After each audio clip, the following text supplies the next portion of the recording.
Colonel Mohammad Khan साहब का एक तंज़ुम अज़ा पर मबनी मज़मून का उन्वान है सिफारिश तलब। आगा मेरे बेतकल्लुफ़ दोस्त हैं, उसूल के बंदे हैं, बल्कि अपनी उसूल परस्ती के लिए बदनामी की हद तक मशहूर हैं। पिछले दिनों में इनसे आर्जी तौर पर नाराज़ सा था, लेकिन वो एक शाम बेतकल्लुफ़ी से वारिद हुए और मेरी ज़हरी सदमोहरी को नज़रअंदाज करते हुए मेरे मुलाजिम को हिज़्ब मामूल चाय का हुक्म दिया और फिर मुझसे ज़रा राजदाराना लहजे में कहने लगे, चौधरी एक ज़रूरी काम से आया हूँ और काम यह है कि एक जगह डाका डालना है, साथ दोगे? आगा जैसे दयानतज़दा शख्स की तरफ से डाके की दावत। मैंने सोचा ज़रूर इसमें कोई पेच है। कहा, होश में हो आगा, मालूम है डाका कैसे फेल होता है और फिर मुझे दावत देते हो, हया नहीं आती डाकू बनाते हो। आगा खुद कुर्सी पर ज़रा और दराज होकर बोले, बस बस बस इतना काफ़ी है, खफा मत हो। कल तुमने मुझे डाके की दावत दी थी, आज मैंने दे दी। मैं तुम्हारी ना माना, तुम मेरी ना मानो, झगड़ा ख़त्म। हाँ ज़रा चाय जल्द ले आओ। मुझे सचमुच शक हुआ, आगा का दिमाग चल गया है। मैंने कहा, तुम कैसी बातें करते हो आगा, मैंने तुम्हें कब डाके पर उकसाया? बोला, हाँ तुमने अपने मौलवीज़ादे की सिफारिश नहीं की थी कि इसे कलक भर्ती कर लो। अब सिफारिश तो ज़रूर मैंने की थी, लेकिन ये डाका क्यों कर हुआ? लेकिन मैं कुछ ना कहने पाया था कि बोले, देखो चौधरी, तुम सिफारिश करके किसी दूसरे का हक अपने मौलवी के लौंडे को दिलाना चाहा था, और किसी का हक छीनना डाका ही है। इस डाके से तुम्हें बचा लिया और तुम इस रोज़ से मुँह फुलाए बैठे हो। तो ये सारी तहमीद आगा ने हमें जिच करने को उठाई थी, और जब हमने एक लम्हे के लिए ठंडे दिल से सोचा तो महसूस हुआ कि आगा सच्चा है और हम जिच हो चुके हैं। फिर जितना मजीद सोचा, इतनी ही पुरानी सिफारिशें जो की थी या मानी थी याद आ गईं। गोया वो तमाम डाके जिनमें मैं शरीक हुआ था आंखों के सामने फिर गए।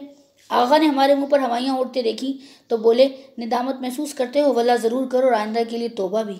ये अरसे की बात है, लेकिन अब जब कभी सिफारिश का जिक्र छिड़ता है या कोई सिफारिश तलब निकलता है तो मालूम होता है किसी डाके की वारदात हो गई है या होने वाली है। लेकिन काश आगा ने मेरे अलावा बाकी दुनिया के सिफारिश तलबों की इस्लाह भी कर दी होती। इन डाकुओं में किसी तरह कमी आती दिखाई नहीं देती। दुनिया में वबाएं फूट निकलती हैं और आखिर में थम जाती हैं, जंगें छिड़ती हैं और आखिर सुलह हो जाती है। लेकिन सिफारिश का सैलाब है कि हर वक्त तग़यानी पर है, और जिस कदर रोको और तुंद होता जाता है। गालिब के ज़माने में भी अगर सिफारिश तलबों की योरिश का यही आलम होता जो आज है, तो वो आज अपना मारूफ शेर ज़रा मुख्तलिफ तौर पर कहते, पाते नहीं गर राह में तो चढ़ जाते हैं नाले, रुकती है सिफारिश तो ये होती है रवां। और किस किस पाया और पैराए की सिफारिश तलब हैं? सबसे पहले हमारे मौलवी साहब को ही ले लीजिए, जिनकी सिफारिश तलबी ने मुझे आगा के सामने शर्मिंदा किया। मौलवी साहब हमारे गांव के इमाम मस्जिद हैं, खासे अय्यार आदमी हैं, लेकिन नमाज बाकायदगी से पढ़ते और पढ़ाते हैं और गांव के मुअज्जिज़ीन में शुमार होते हैं। गो ये कहना मुश्किल है कि इनके मुअज्जिज़ बनने में इनकी नमाजों का ज़्यादा हिस्सा है या इनकी अय्यारी का। पिछली मरतबा गाँव गया तो फरमाने लगे, बरखुदार ने मैट्रिक पास कर लिया है, था तो कमज़ोर ही, लेकिन खुदा के फजल से यानी सिफारिश के फजल से पास हो गया है, 3रा डिवीज़न लिया है, मेहरबानी करके इसे क्लर्क भर्ती करवा दें। मैंने खुदा जाने इस वक्त तो क्या कहा और वापस पिंडी आ गया। लेकिन जनी रोज़ बाद क्या देखता हूँ कि मौलाना जुब्बा दस्तार पहने, दाढ़ी सवारे या बकौल हसरत मरहूम चेहरे पर करा दादे दे मकासद निकाले, साहबजादे की उंगली पकड़े खरामा खरामा तशरीफ़ ला रहे हैं। और आते ही बग़ैर तहमीद के फरमाया, तो ये हैं बरखुदार आप जाने, और ये हमने आपके गांव की खिदमत की है, मस्जिद आबाद कर रखी है, दरस कुरान देते हैं, 3 नाबीनाओं को 5 सूरा हिफ्ज़ करवाया है, 2 बेवाओं की शादी कराई है। अब हमारी खिदमत के मुआवजे का वक्त है। यही थी वो तकरीर जिसके जाल में आकर मैंने आगा से सिफारिश कर दी थी, और इसका जो नतीजा निकला आपको इसका इल्म ही है। सिफारिश के जरासीम मक्खी मच्छर या चूहे नहीं फैलाते, अपने अकरबा और दोस्त फैलाते हैं। अचानक एक अजनबी रुका लेकर आता है जिस पर अशद ज़रूरी और बसीग़े रास जैसे ताकीदी अल्फाज लिखे होते हैं। आप ख़त खोले बगैर ही समझ जाते हैं कि चचा जान की जानिब से एक और सिफारिश नाजिल हुई है, और हामिले रुका यूँ लगता है जैसे सिफारिश के ताउन का एक और चूहा गिरा हो। आप लिफाफा खोलकर पढ़ते हैं तो लिखा है, अजीज़ मन, हामिल रुका शेख हाजिर दीन मेरे एक दोस्त के दामाद हैं, बड़े शरीफ आदमी हैं।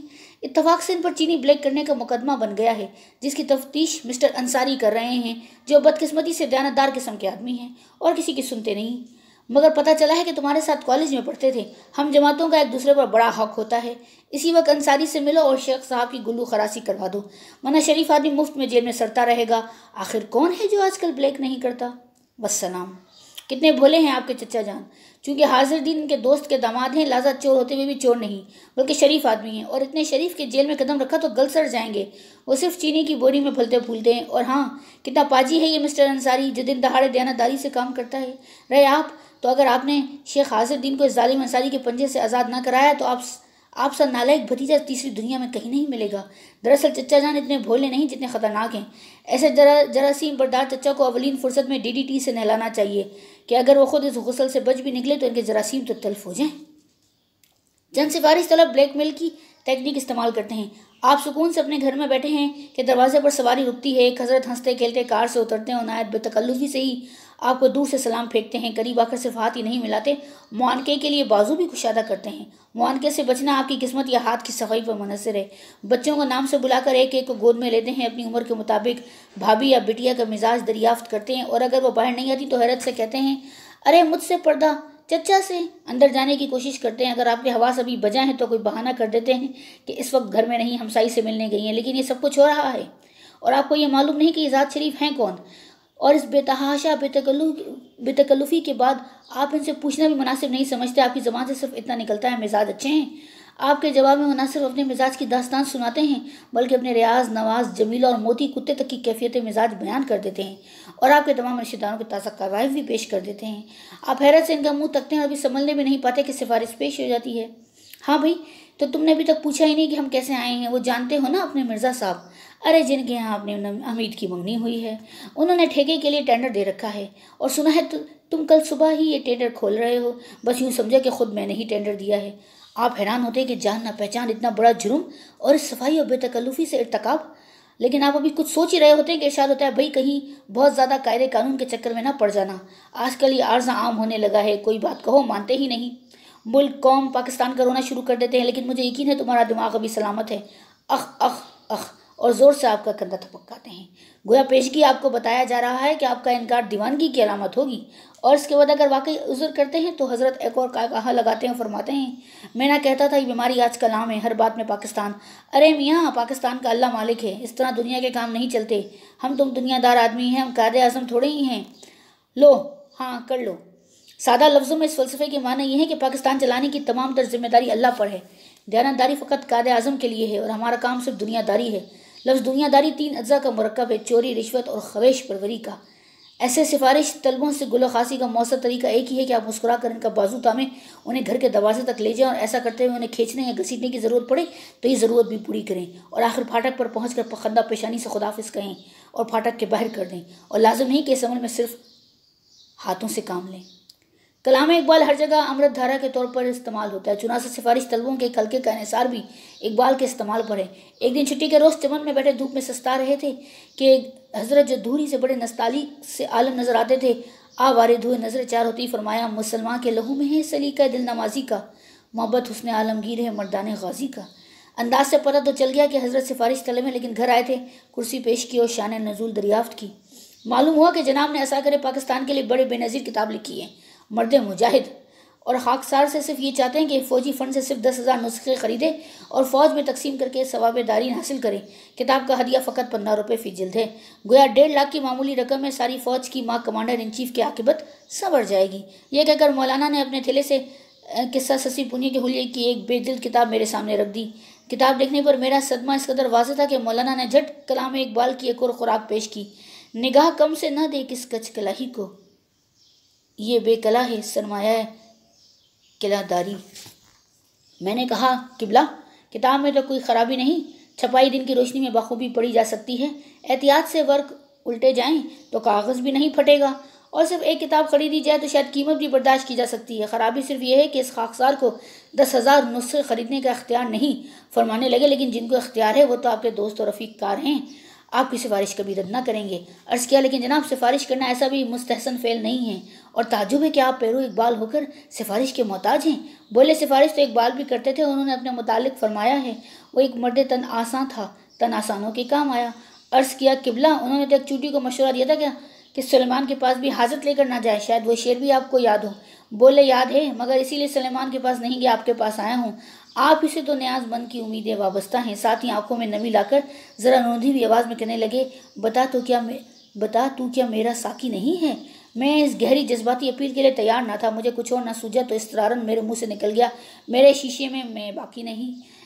इस पर आपने एक यास अंगेज निगाह आसमान पर डाली, किताब संभाली और एक भरपूर नाराजगी के आलम में ये कहते हुए चल दिए, क्या गजब है कि इस जमाने में एक भी साहिब सरवर नहीं। सिफारिश की मकरू तरीन शक्ल गालबन वो है जिसमें सिफारिश तलब अपनी बीवी को इस्तेमाल में लाता है। मुमकिन है बीवी बेचारी का इसमें कोई कसूर ना हो, लेकिन सिफारिश तलब की गरज इतनी बेकसूर नहीं होती, और सिफारिश कबूल करने वाले के लिए तो ये एक आजमाइश की कड़ी घड़ी होती है। मसलन आप बाहर से घर आते हैं तो क्या देखते हैं कि एक नहायत ही माकूल शक्ल और खुशपोश खातून तशरीफ़ फरमा हैं जिन्हें पहले कभी नहीं देखा, बल्कि अब भी गलती से आपके सामने आ गई हैं और बस रुखसत होने ही वाली हैं। जब बाद में आप अपनी बेगम से मेहमान का नाम और इनकी आमद का मकसद पूछते हैं तो पता चलता है कि कोई 3 घंटों की नशिस्त के बाद रुखसत हुई हैं, बच्चों के लिए खिलौने लाई हैं, सारे कुंबे को खाने की दावत दे गई हैं। कोई गर्ज नहीं थी, मैं इस खुलूस की फरावानी खींच लाई थी, नाम बेगम स्वाद बता कर गई हैं। ये सुनते ही आपका माथा ठनकता है। स्वाद, ये तो वही ज़ात शरीफ हैं जो दफ्तर से स्टेशनरी चुराने के जुर्म में माखूज हैं।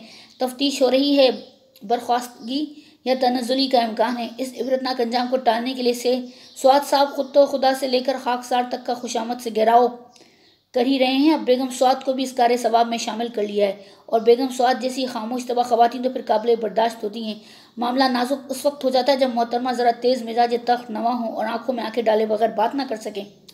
इनके सामने अगर आपने बिला ताखिर हथियार डाल दिए तो खैर, वरना खैर नहीं। एक रंग पड़ने लगेगा, एक महशर बर्पा हो जाएगा। इन 5 बच्चों की मासूमियत और तादाद की दुहाई दी जाएगी जिनमें से सबसे बड़ा 5 साल से कम उम्र का है।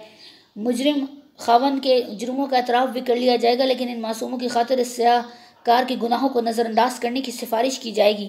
इस पर आपका दिल पिघल जाना चाहिए। ऐसा ना हुआ तो गरिया वजारी की इब्तिदा हो जाएगी। आप मिन्नतें करेंगे कि मोहतरमा रोना बंद करें, लेकिन मोहतरमा और रवानी और फसाहत से और नाला खींचेंगी। अगर आप अब भी ना माने तो शायद बद्दुआओं का सिलसिला शुरू हो जाएगा। इस मकाम पर भी आपके कदम डगमगा जाएंगे, कलेजा हिल जाएगा, दिल दहल जाएगा, खातून जीत जाएगी और आप हार जाएंगे। सिफारिश तलब से निपटने के कई तरीके हैं। बाज़ आदमी गुलो खलासी के लिए नहायत फयाजी से झूठा वादा कर देते हैं और फिर भूल जाते हैं, लेकिन ये बुज़दिलों और मसलहत कोशों का तरीका है। आप ऐसा हरगिज़ ना कीजिएगा, वरना आपका भी वही हशर होगा जो हमारे दोस्त कृष्ण चंद्र का हुआ। और किस्सा कि कृष्ण चंद्र का खुद उसकी ज़बानी सुनिए। एक मरतबा मैं लाहौर में एक मामूली सा टीचर बन गया, लेकिन गांव में मशहूर हो गया कि प्रोफेसर हो गया हूँ। चुनासा सिफारिश का तांता लग गया। सबसे पहले एक पुराने हम जमात बलोच खान आ गए, बोले मुंशी फाजिल का इम्तहान दिया, दूसरा पर्चा बहुत निकम्मा हुआ है, प्रोफेसर काजी साहब मुमतहिन है, इन्हें कहकर पास करा दो। एक रवायत के मुताबिक प्रोफेसर काजी साहब तक इनकी बीवी की भी मुश्किल से पहुंचती थी। मेरी रसाई से तो वो सरासर बाहर थे, लेकिन बलोच खान को टालने और किसी हद तक अपनी प्रोफेसरी का रूप जमाने के लिए कह दिया, अरे काजी वो तो हमारा लंगोटिया है, तुम्हें फर्स्ट डिवीज़न दिलवा देंगे। इसके बाद बलोच से सुरखरुई की खातिर दुआएं तो बहुत मांगी, लेकिन वो फेल हो गया। और जब बलोच खान ने नतीजा सुना तो फ़ौरन मुझे लिखा, अब गांव कभी ना आना वरना मार डालूंगा। 2 ही दिन गुजरे थे कि मेरे हमसाए पंडित शिव नारायण अपने बेटे की सिफारिश लेकर आदम के बोले, काके प्रकाश ने मैट्रिक कर लिया है, तारीख का पर्चा ज़रा गड़बड़ हो गया है, शर्मा साहब के पास पर्चा है, उन्हें इशारा कर दीजिएगा। इशारे के लफ्ज़ से जाहिर था कि पंडित जी के जहन में मेरे रसूख का बुलंद तस्वुर है। चुनाचा उस वक्त तो कह दिया कि फ़िक्र न करें पंडित जी, शर्मा से कान पकड़कर लड़के को पास करा दूंगा, लेकिन हकीकत ये थी कि शर्मा साहब के कान मेरी गिरफ्त से अक्सर बाहर थे। बहरहाल मुझे मालूम था कि लौंडा फेल तो हो ही जाएगा, लिहाजा अपनी बरियत और कारगुजारी दिखाने के लिए एक तरकीब निकाली। एक दिन पंडित जी और प्रकाश को बुलाकर भेजा और किसी तरह जलाल में आकर पंडित जी से खिताब किया, वाह पंडित जी वाह, आपने हमारी खूब किरकिरी करा दी। शर्मा साहब के पास गया तो उन्होंने पर्चा निकाल कर हमारे सामने रख दिया और कहा, तुम खुद इंसाफ से 2-4 नंबर दे दो। और पर्चा देखता हूँ तो ऊट पटांग लिखा है। अकबर के बेटे का नाम दीन इलाही था और अशोक लाठियाँ बेचा करता था, जहांगीर कबूतर पालता था और लॉर्ड हैंगस्टर तेज दौड़ता था। इसके अलावा हिज्जे गलत, इमला खराब ना, खुदा जाने ये लोंडा सारा साल क्या करता रहा है। इस पर हमारी कारगुजारी से मुतमईन होकर पंडित जी ने अपना डंडा उठाया, प्रकाश को रसीद करते हुए फरमाया, कमबख्त ताश खेलता रहा है और क्या करता रहा है। लेकिन जब कुछ रोज़ बाद नतीजा निकला तो प्रकाश पास हो गया और फिर बाप का डंडा लेकर मेरी तलाश में फिरने लगा। सिफारिश तलब से निपटने का एक ही तरीका है कि इसे चोर समझा जाए और इसके साथ चोर का सा सलूक किया जाए। जो ही उसके मुंह से सिफारिश का कलमा निकले, आप सर पर बाहें रखकर चोर है चिल्लाना शुरू कर दें। हमसाए इकट्ठे कर लें, करीब फ़ोन है तो पुलिस को इतला करें, बल्कि फायर ब्रिगेड को बुलाने की कोशिश करें, सायरन बजाएं। अगर सिफारिश तलब भागने की कोशिश करे तो उसे गुत्तम गुत्ता हो जाए। अगर आप इसे गिरफ्त में ना ला सकें तो कम अज़ कम इसकी पगड़ी या टोपी ज़रूर नोच लें और फिर इसका या इसकी टोपी का जलूस निकालें। अगर पाकिस्तान में ऐसे 2-3 वाक़यात हो जाएं और अखबारों में मां तफसील छप कर या टीवी पर दिखाए जा सकें तो वतन अजीज़ से सिफारिश का 4 दिन में कलाकुमा हो जाए। इख्तिताम।